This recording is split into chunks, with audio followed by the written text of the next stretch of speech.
You know what I've realized? Death completely violates the laws of the universe. How do you mean? I mean, the universe is built on the law of conservation of energy, meaning for every action there's an equal and opposite reaction.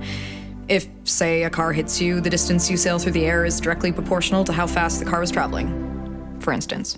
Nice example. Right. But anyway, that's a constant. That's how everything works.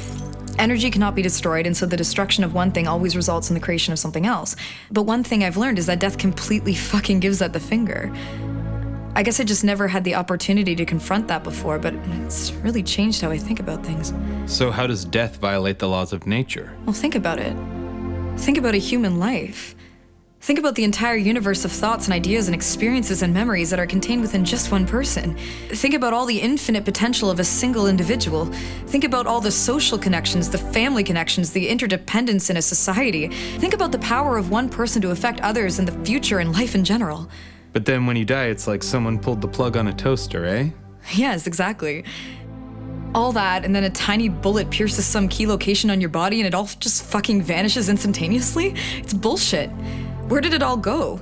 You can't fucking tell me that for every action there's an equal and opposite reaction when in the moment of death, all of a person's decades of experience and love and abilities and interconnectedness just cease to exist. It doesn't even come close to making sense. It's bad writing.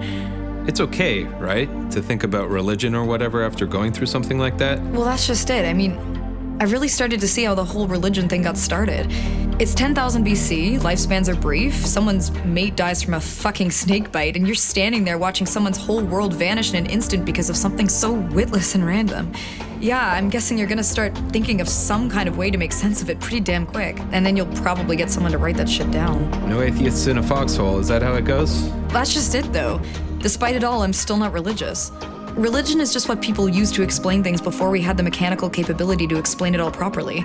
And now we can explain the tides and the seasons and the stars and chicken soup. So if everything in religion has eventually had some equivalent in reality, then what people thought of as the afterlife could also exist. It's just beyond our current scientific ability to determine it. So what would that look like, I wonder? Well, having had weeks on my ass to think about it, I have an idea of what it would look like.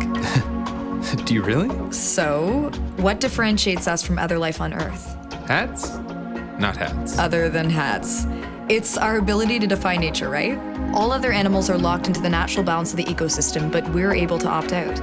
What do we fear most? Death. What are we best at? Breaking the rules. So we'll make heaven somehow. Society exists to meet our needs. What we need most is to conquer death, so it logically follows that eventually we will. But not just death in the future. All death. Because all death throughout history has been just as bullshit. So what are you saying? I'm saying, I pretty much now believe that to die is to find out if humanity ever conquers death. Because if we ever do conquer death, we'll obviously use that power to save everyone who's ever died.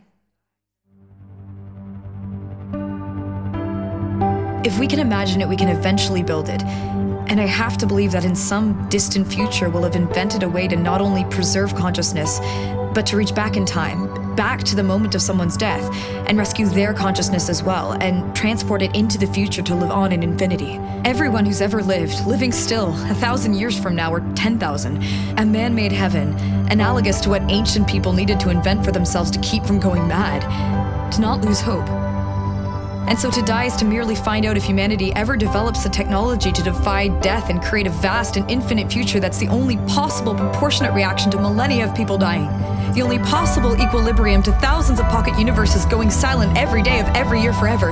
That's what I'm saying. That's what I believe.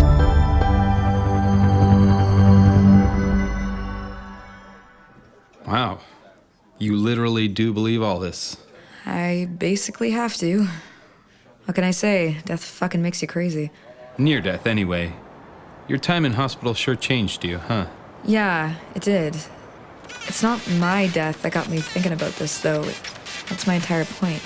I don't think religion was born from a desperate desire to stay sane in the face of your own mortality. I wouldn't be sympathetic towards it if I thought it stemmed from love for yourself. I can accept my pointless, random death. I don't get how your time in hospital changed you then. It just did, all right?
Hi guys, my name is Natalia. I play Candy on People Watching.